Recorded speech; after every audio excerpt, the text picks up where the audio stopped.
Hello, beautiful world. It's me again. Welcome to day 4 of the Tourette challenge.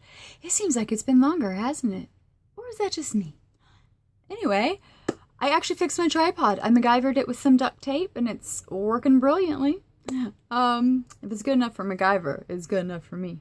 So, today's question is, what does a tick feel like?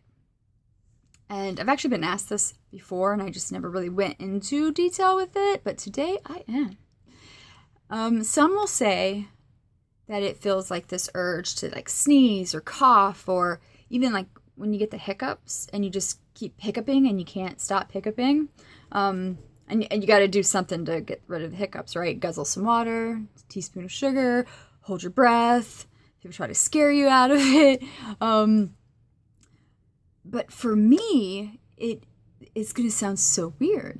But for me, it actually feels like my brain, like right in here, my head, my brain, my actual brain, feels like it's on fire. There's this constant burning sensation. And it feels like there's just this electrical energy popping out of my brain, kind of like Firestorm in The Flash. That's what I feel like. And that burning sensation goes down to my arms and my hands. I don't feel it anywhere else though.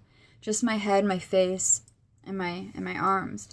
So I'm just so used to it that I don't really realize it. I mean, it's just, kind of a constant burning. So when I do tick, it feels like I'm just kind of like dousing the flame.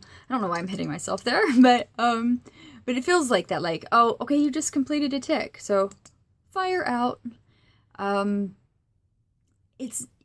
ticks I deal with are painful, but the burning sensation isn't painful. It's just I'm aware of it without being aware of it, if that makes sense. I'm aware of it if I think about it, but it doesn't actually bother me. But then when I do complete a tick, there's this sense of completion, which does sound bizarre, but that's exactly how it feels. I actually used to joke when I was a kid, like, if I got hit by lightning, would the ticks just go away? Would lightning cancel out the electrical storm in my brain? I was 10, It was a weird thing, but that's how I imagined it in my head. So the compulsion aspect of tics is kind of related. I don't want to say kind of. It is related to OCD. Everyone with Tourette's has a little bit of some form of OCD, but not everyone with OCD has Tourette, so it's not a reflexive truth. I don't have a major case of OCD. I mean, my closet's really organized, but that's about it. But within the tics, there are certain ritualistic aspects. I was 18. I was living in New York with my dad. And there's this one series of tics that I had to do. Next to my bedroom door, there was a desk with a computer on it. And it would take me 30 minutes to leave my room. I laugh at it now, but during that time, it was like, please don't let me have to leave this room, God. But I would have to tick on the desk, then tap the keyboard, then the desk, tossing my neck back, opening my mouth, facial grimacing, and go, make this little squeaky sound. At the same time, hopping on one foot. Okay? I know I've mentioned that before, but seriously, I would hop on one foot, so I just called myself my own pogo stick. And I had to do it in a certain amount of times in a certain rhythmic fashion, like a drum beat. And if I didn't do it, if it didn't feel completed, I had to start all over again. And so every time I left the room, I had to do that.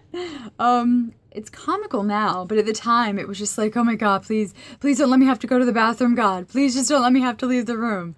And then when the desk and the computer were moved into the living room, that series of tics disappeared.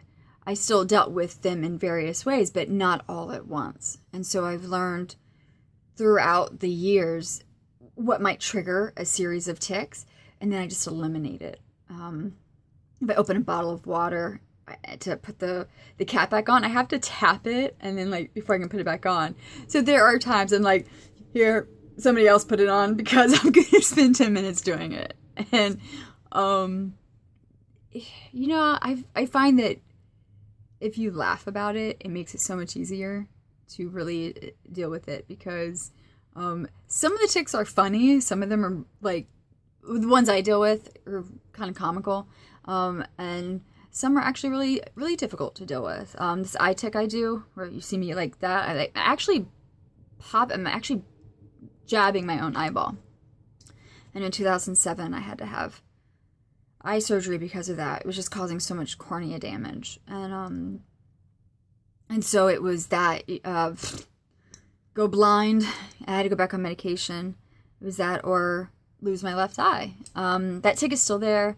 It comes up when I'm really stressed, or if I'm really going through some a difficult time emotionally. And I kind of use the tics as a barometer for my emotional state, believe it or not.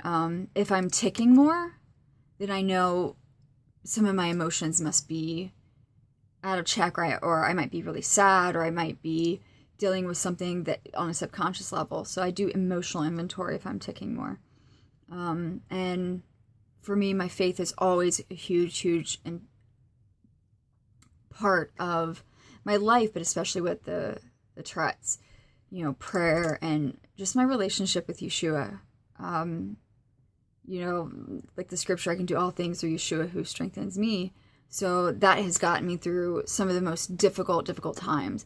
And I will say that I do believe in miracles, absolutely. The tics I used to deal with were once upon a time so bad that it would take me forever to leave a room. It took me 2 hours to do my makeup, and people who know me know I do professional makeup. I can do my makeup in 30 minutes now. So the tics I deal with now are pretty much centered in my face, my hands, my neck still, but they are literally 95% better than what they used to be. And I'm so thankful for that. So, I don't have like a big grand challenge for anybody today, but the challenge I do have. So for me, living in my body, I feel like my head, my brain is on fire, and that there's these electrical currents going down my arms. So I feel like I'm my own live wire fence, you know, which is kind of cool. You know, if that could be my superpower, that'd be pretty awesome. Just shock everybody. But my challenge to you is be a part of this journey with me, and post a comment and tell me what it feels like to live in your body. Whether you have any kind of physical issue or not. What is it like to be you? What does it feel like to be you? That's my challenge. If you're watching this video, post a comment, pretty please, and tell me what it feels like to be you. I would love to hear that story. Again, thank you for watching. I appreciate your support. Like, share, comment, post questions. And yeah, I mean, sharing these videos, it really means a lot, because you're helping me get the word out, and that makes all the difference in the world. So thank you again, and I will see you tomorrow for tomorrow's question and challenge. Bye. I love you guys.